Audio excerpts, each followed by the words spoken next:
The space station floated silently above a blue and green planet. Its name was Whispered Death, and it was home to the most dangerous hunters in the galaxy. Creatures from 1,000 different worlds came here to learn, to train, and to become legends. Stood at the front of a large training room. He was old, even by the standards of his long-lived species. His body was covered in thick green scales, and his eyes glowed a soft yellow. Scars crossed his face and arms like a map of all the battles he had survived. 300 years of hunting had made him a legend. Young hunters spoke his name with respect and fear. Today he was teaching the class of hunters. They came from many different planets.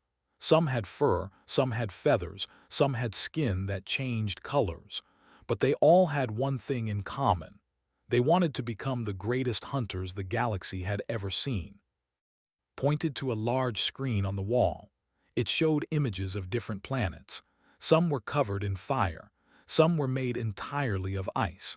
Some had creatures so large they could swallow a spaceship whole. "You will hunt on all of these worlds," said. His voice was deep and rough. "You will face creatures that can kill you in a heartbeat. You will learn to survive in places where the air itself can burn your lungs. This is what it means to be a hunter." The young hunters listened carefully. Their eyes were bright with excitement. Changed the image on the screen. Now it showed a beautiful planet. It was mostly blue with patches of green and brown. White clouds floated across its surface. It looked peaceful. It looked safe. "This planet," said, "is called Earth." A young hunter named raised his hand.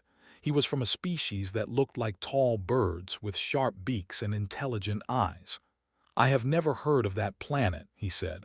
"What kind of creatures live there?" Was quiet for a moment. The other hunters noticed something strange. For the first time, the legendary hunter looked uncomfortable. "We do not hunt on Earth," said simply. The young hunters looked at each other in confusion. They had just been told they would hunt on planets made of fire and ice. They would face creatures that could eat spaceships. Why would they avoid this peaceful-looking blue world? "But why?" asked. "It looks like an easy planet. The dominant species there cannot even travel past their own moon. How dangerous could they be?" Turned to face directly. His yellow eyes were serious. "The creatures on that planet are called humans. They are classified as persistence apex. Do you know what that means?" Shook his head. "Most species in the galaxy evolve to avoid danger," explained. "When they see something stronger than them, they run. When they see something faster than them, they hide. This is how survival works. This is common sense." He paused. The room was completely silent. "Humans did not evolve this way," continued. "When they see something stronger than them, they do not run. They study it. They learn its weaknesses. Then they come back with weapons designed to kill that specific creature. When they see something faster than them, they do not hide. They follow it. They chase it for days, for weeks, for months if necessary. They do not stop. They never stop." A hunter from the back of the room laughed nervously. "That sounds like a story to scare children." Did not smile. 15 hunting expeditions have been sent to Earth over the last 200 years. Do you know how many hunters returned? Silence. "None," said. "Not a single one, no distress signals, no bodies, no trophies. They simply disappeared." The young hunters shifted uncomfortably in their seats. "The last transmission we received from Earth came from a hunter named. He was called the Undying because he had survived things that should have killed him 100 times. His message was only 4 words." Touched a button on his console. A crackling voice filled the room. It sounded terrified. "They don't stop following." The recording ended. The room remained silent. Looked back at the image of Earth on the screen. The planet still looked peaceful. It still looked safe. But now he saw it differently. Now he understood why the legendary hunters avoided it. "What makes them so dangerous?" another young hunter asked. "Do they have natural weapons, claws, venom, armor?" Shook his head slowly. "No, their bodies are soft and weak. They have no claws worth mentioning, no venom, no natural armor. A single blow from any of you would kill them instantly. Then how do they defeat hunters? Walk to the window. He looked down at the blue planet below. His reflection stared back at him, old and tired. They have something worse than claws or venom, he said. They have patience, they have creativity, and they have an absolute refusal to accept defeat. They will chase you until your legs give out. They will study you until they know you better than you know yourself. They will work together in ways we cannot understand. And when you finally think you have escaped them, when you finally think you are safe, you will turn around and find them standing right behind you. He turned back to face the class. We do not hunt on Earth, he said again.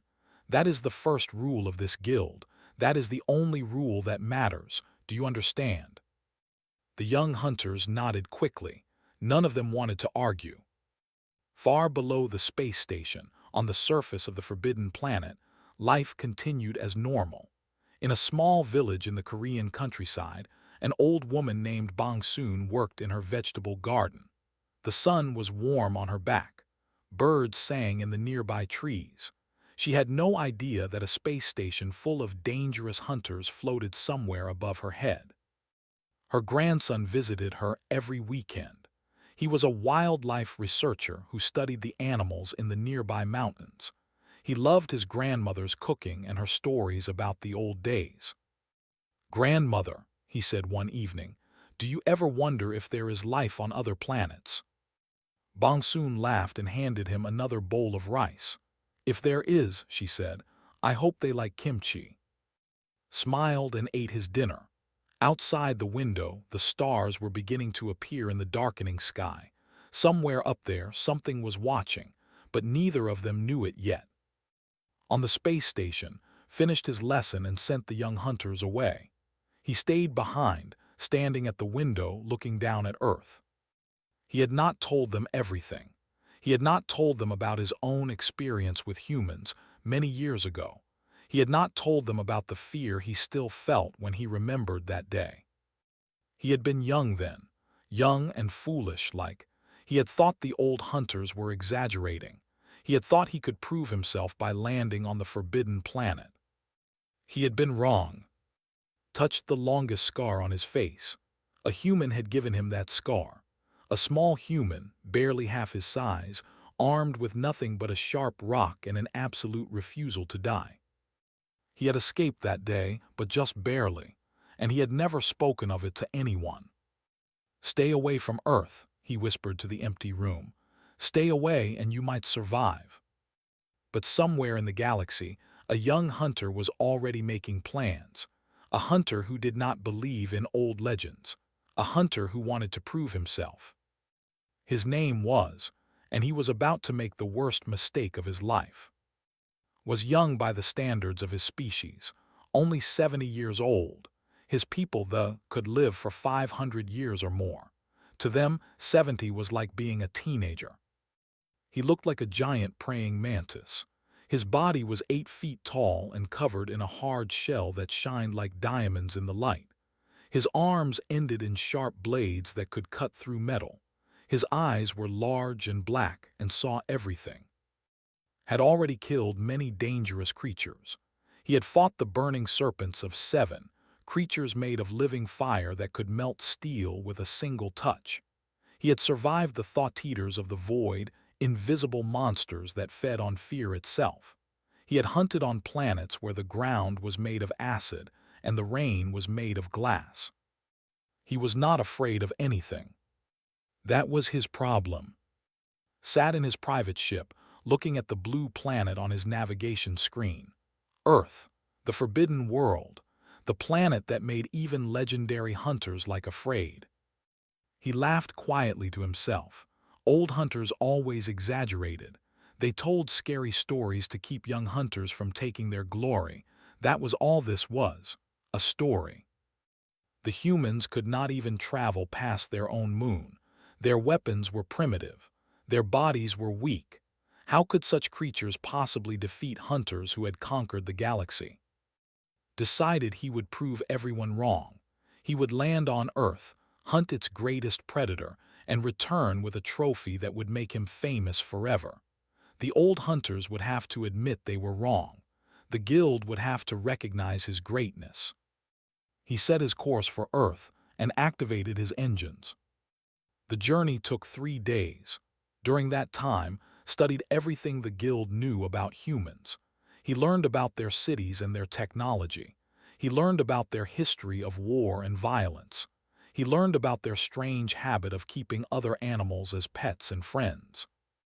Nothing he read made him more afraid. If anything, it made him more confident. On the 3rd day, entered Earth's atmosphere. His ship's cloaking technology made him invisible to human detection systems. He chose a landing spot in a remote mountainous region. His scans showed it was called Province. There were thick forests, steep mountains, and very few humans. Perfect hunting ground. His ship landed silently in a small clearing. The night air was cold but not uncomfortable. Strange sounds filled the forest. Insects chirping, birds calling, small animals moving through the underbrush. Activated his personal cloaking field, which bent light around his body and made him nearly invisible. Then he stepped out of his ship and into the forest. The smell hit him first. Earth smelled alive in a way most planets did not. The air was full of the scent of growing things. Plants, animals, decay, renewal. It was overwhelming. Pushed the sensation aside and focused on his hunt.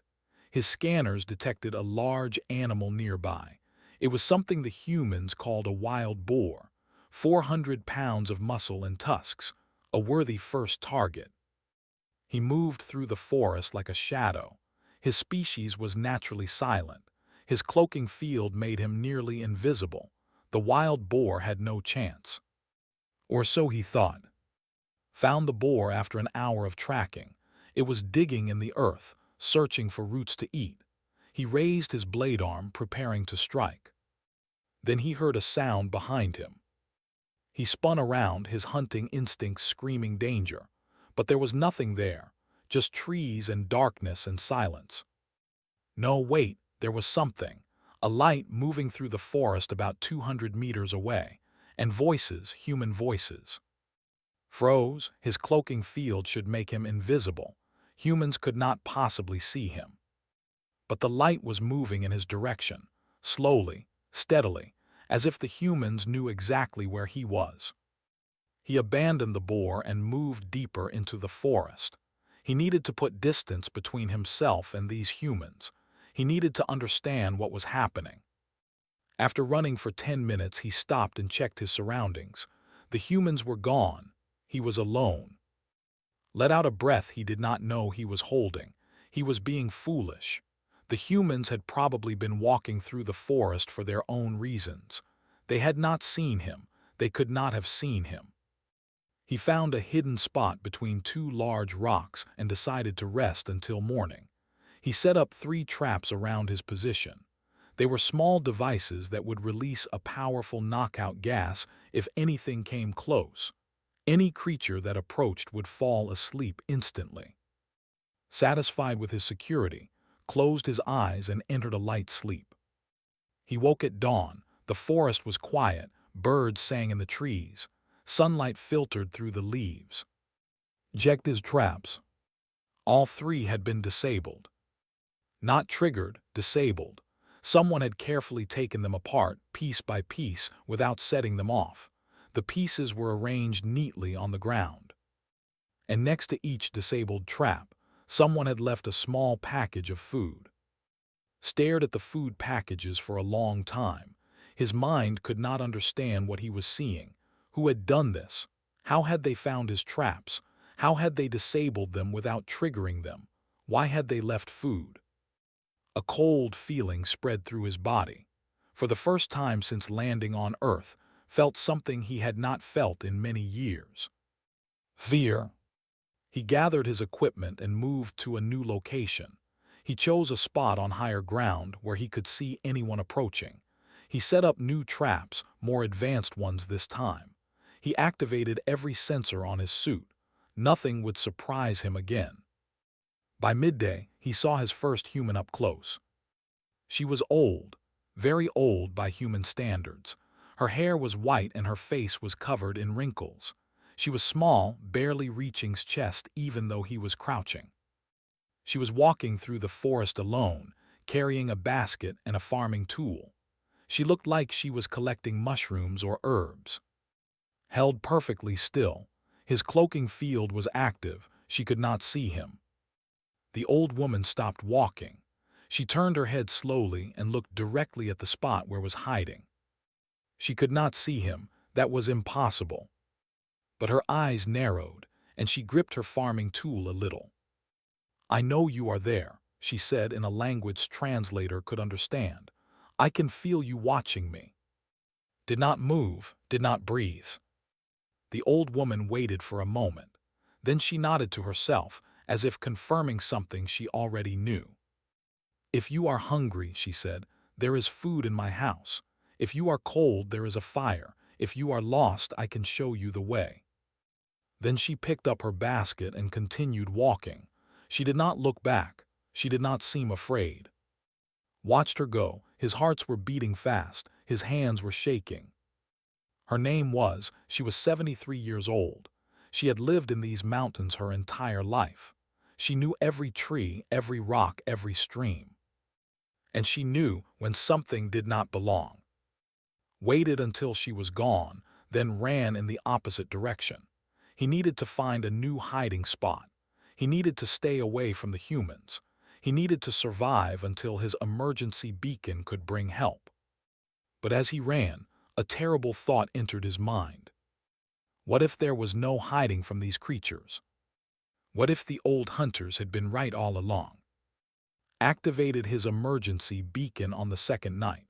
The signal would travel across the galaxy and reach the Hunters Guild. A rescue ship would come for him. He just had to survive until then. 6 days. The rescue ship would arrive in 6 standard galactic days. On Earth, that was almost a week. 7 sunrises, 7 sunsets, 168 hours. Had survived for months on planets far more dangerous than this one. He had lived through volcanic eruptions, acid rain, and creatures that could swallow him whole. Surely he could survive 1 week on a planet of soft, slow, primitive beings. He was wrong. By the 3rd day, the humans had organized. Did not understand how they found him so quickly. He changed his location every few hours. He left no tracks. His cloaking field was always active. But somehow, no matter where he went, the humans were always close behind.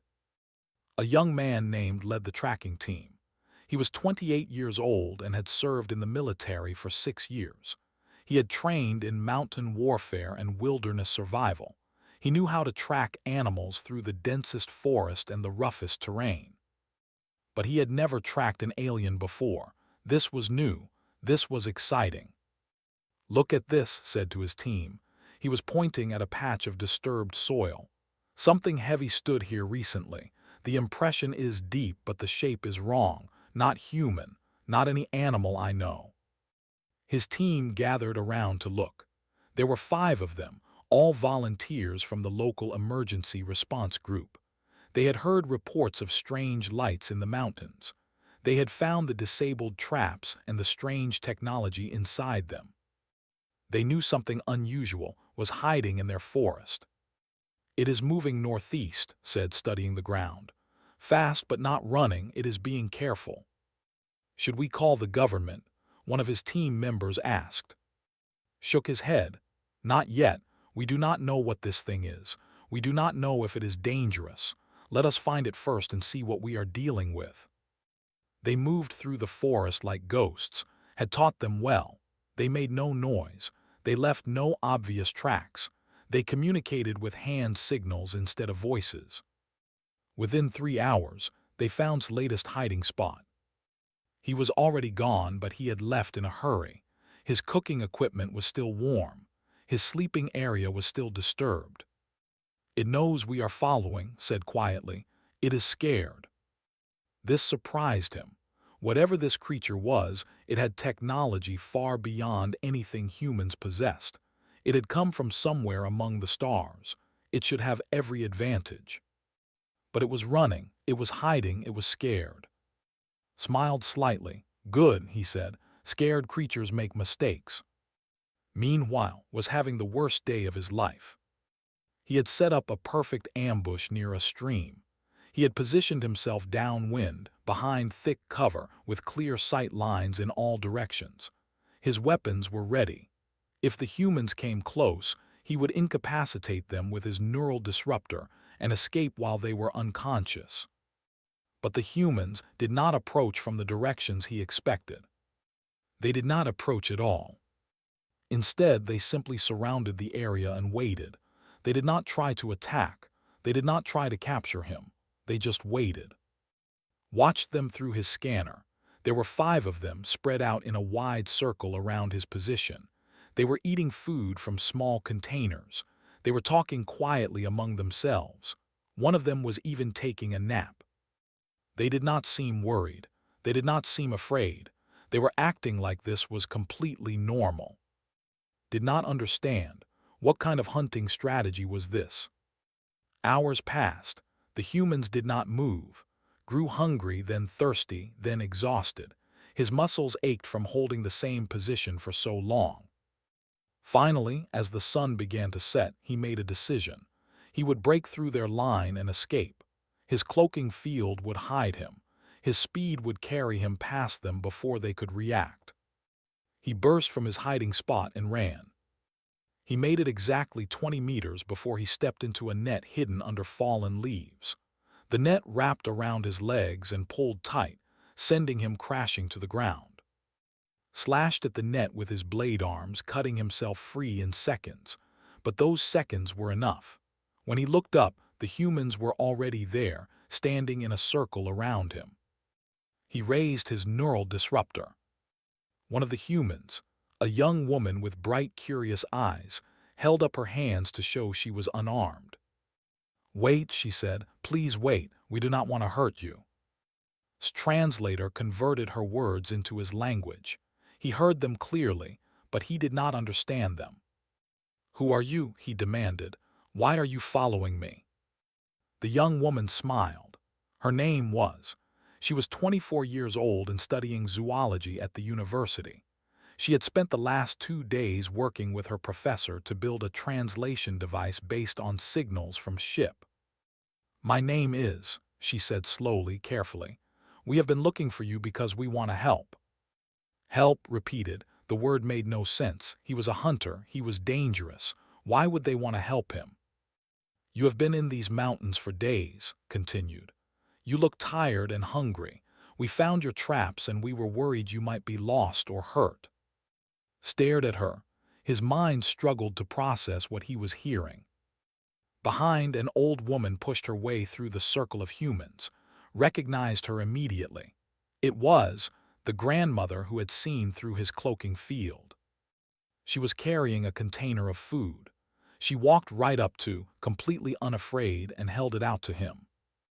"Eat," she said. "You must be starving." Looked at the food. He looked at, and then the other humans standing around him. They could have attacked him while he was trapped in the net.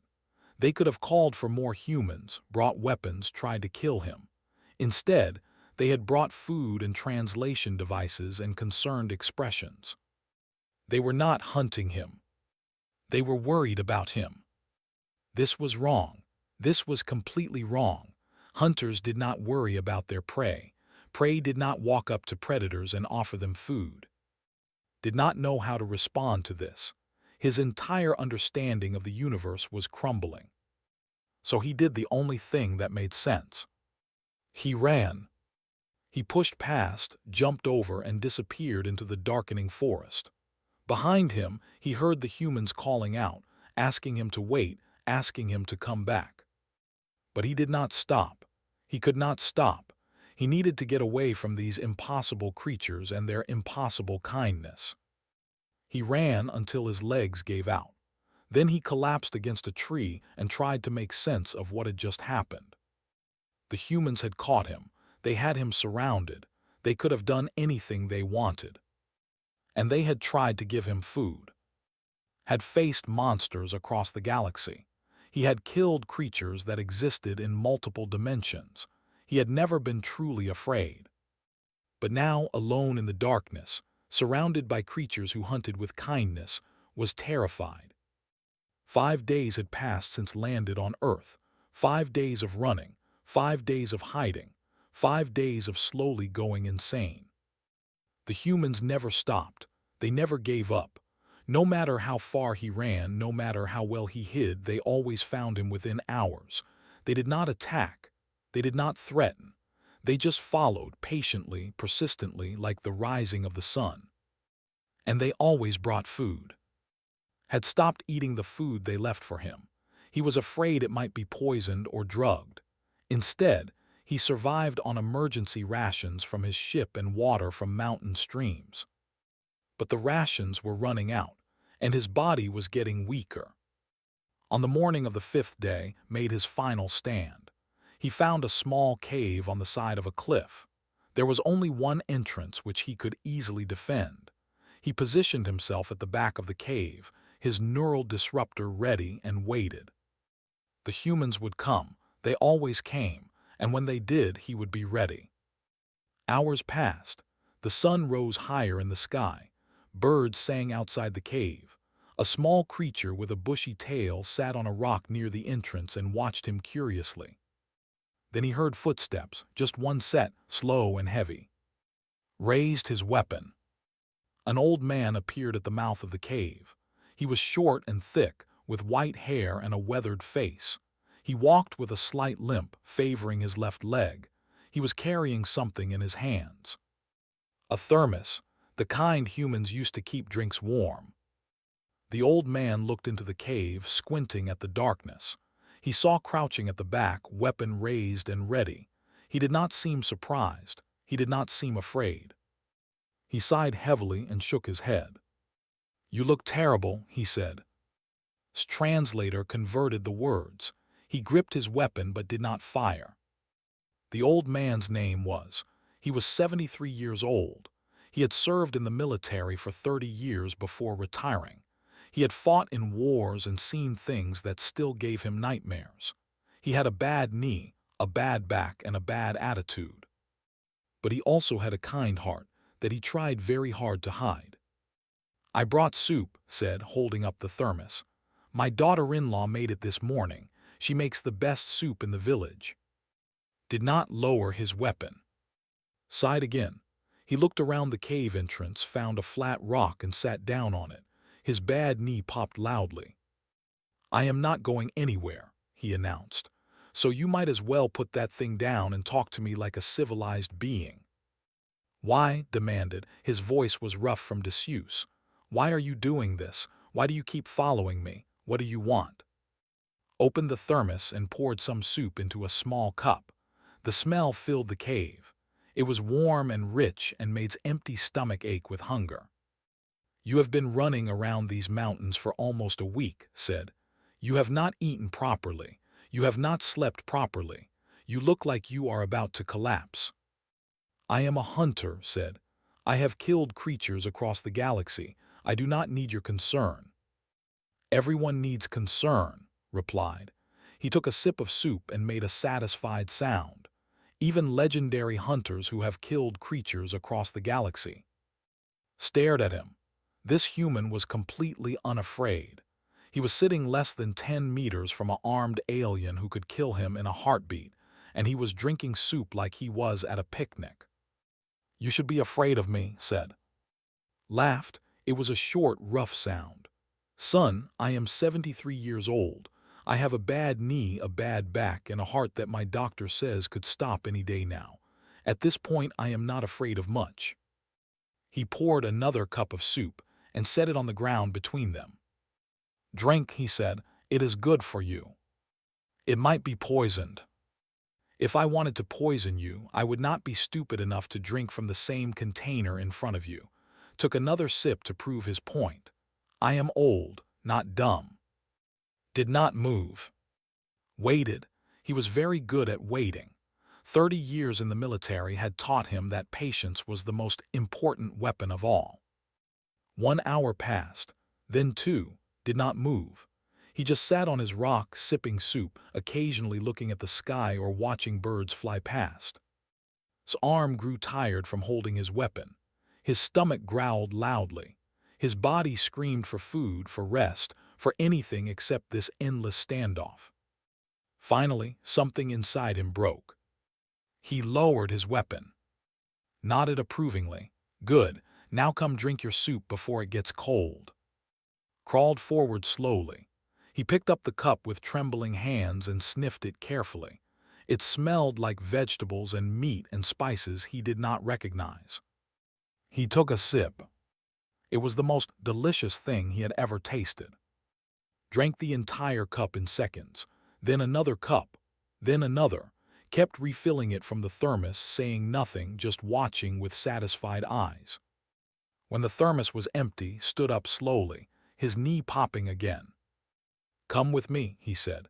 "My friend has a warm house and plenty of food. You need rest." "Why?" asked. His voice was barely a whisper. "Why are you helping me? I am a stranger, an alien. I came to your planet to hunt." Looked at him for a long moment, then he shrugged. "Because you needed help," he said simply. "That is enough reason." Followed him out of the cave. His legs were shaky and his head was spinning, but the soup had given him enough strength to walk. The other humans were waiting outside, and several others from the village. They looked relieved when they saw emerge. "Finally," said, she walked up to and patted his arm like he was a lost child. "You must be exhausted. Come, come, I have prepared a room for you." Let himself be led down the mountain. He was too tired to resist, too confused to argue. The walk to his farmhouse took 2 hours. By the time they arrived, the sun was setting and could barely keep his eyes open. His house was small but warm. There was a fire burning in the main room, and the smell of cooking food filled the air.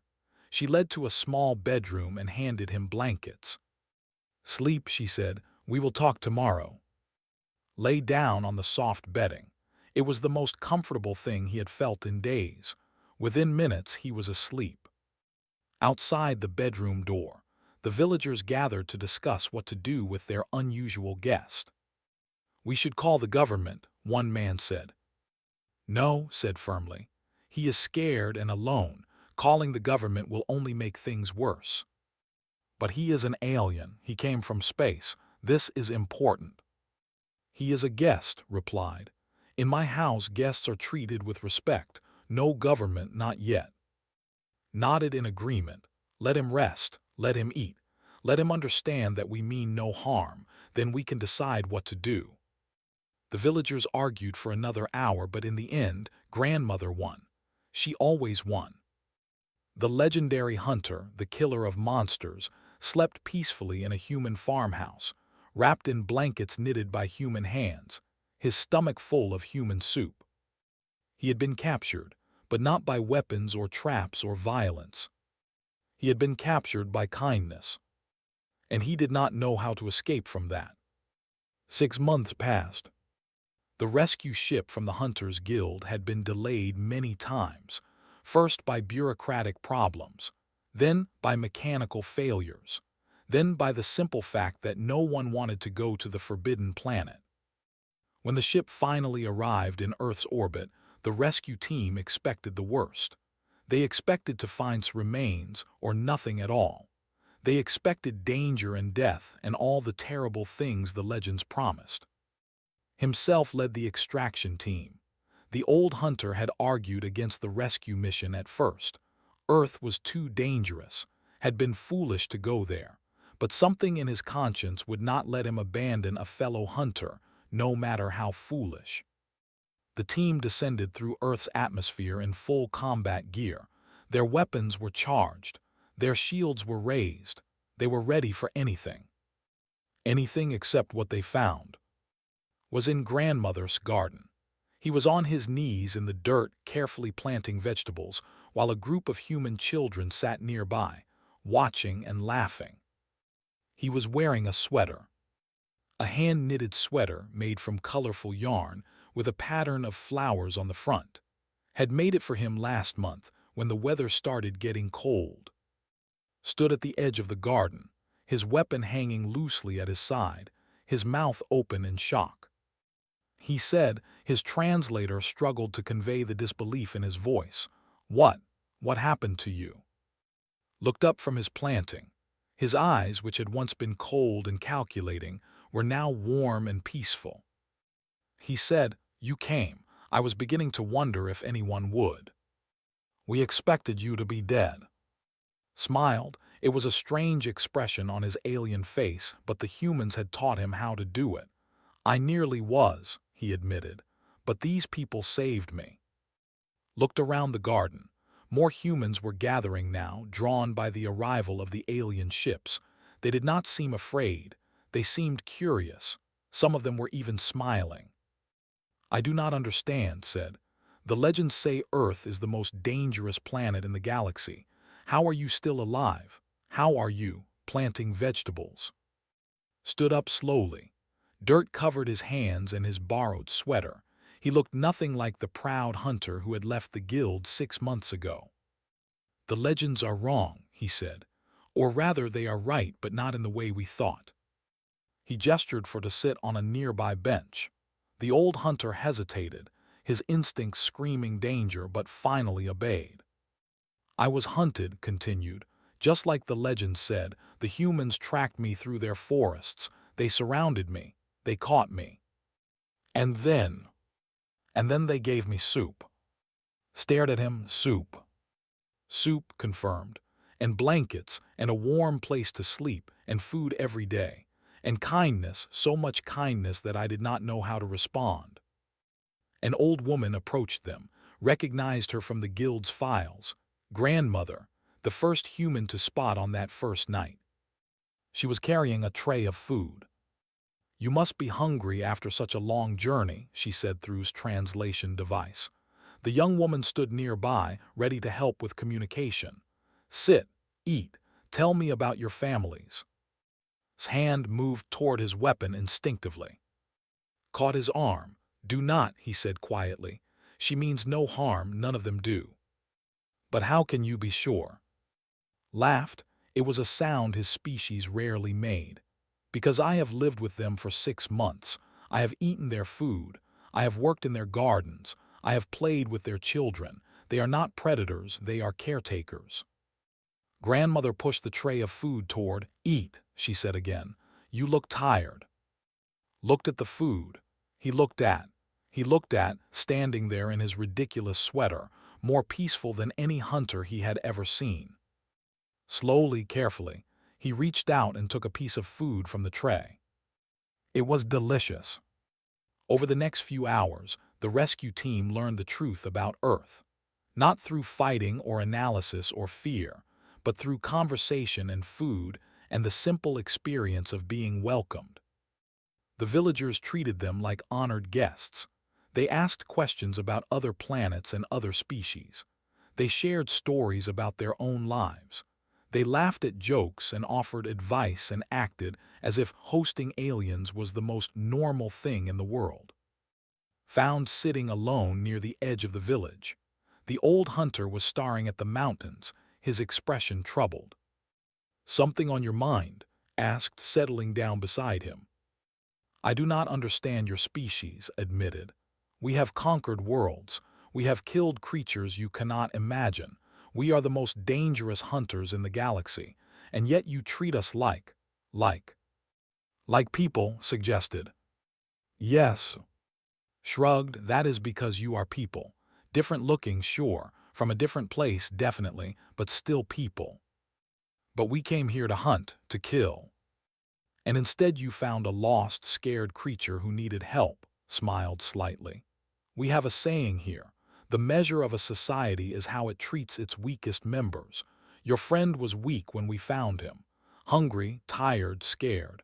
How could we treat him as anything except someone who needed care?" Was silent for a long time. "You are the most dangerous species in the galaxy," he finally said. "Not because of your weapons or your technology, because of this kindness." "Is kindness so rare out there?" asked. "Yes," said, "it is very rare." That evening the rescue team prepared to leave. Their ships were ready. Their mission was complete. It was time to go home. But did not join them. "I am staying," he announced. Stared at him in disbelief. "Staying, why?" "Because these people have become my family," said. "Is teaching me how to grow food. Is teaching me how to track animals without hurting them. Is helping me understand human culture. I have learned more here in 6 months than in 70 years of hunting. The guild will not be happy." "The guild can do what it wants," replied. "I have found something more important than hunting. I have found a home." Grandmother stood beside him, her small hand resting on his arm. She barely reached his chest, but somehow she seemed larger than anyone else in the galaxy. "He is my grandson now," she announced. "You cannot take him." Looked at them standing together, the legendary hunter and the human grandmother. It should have been ridiculous. Instead, it was beautiful. "I will report to the guild," said slowly. "I will tell them what I found here." "What will you tell them?" Thought for a moment, then he smiled. It was an expression his species rarely used. "I will tell them that the legends were right," he said. "Earth is the most dangerous planet in the galaxy, and no hunter should ever land here." "Because we will kill them?" asked. "No," said, "because they will never want to leave." He turned and walked toward his ship. At the ramp, he paused and looked back one last time. "The soup really was excellent," he called out. "Thank you for sharing it." Then he was gone. A year later, the Hunters Guild updated their records on Earth. The planet was still marked as forbidden, but the warning had changed. The new entry read, "The humans do not conquer through violence. They conquer through patience, through food, through the simple act of caring for strangers. They are the only species in the known universe that hunts with kindness. They cannot be defeated. Do not land on Earth unless you are prepared to stay forever." And on a small farm in the Korean mountains, a legendary alien hunter named helped his grandmother harvest vegetables, surrounded by the only family that had ever truly mattered. He was home,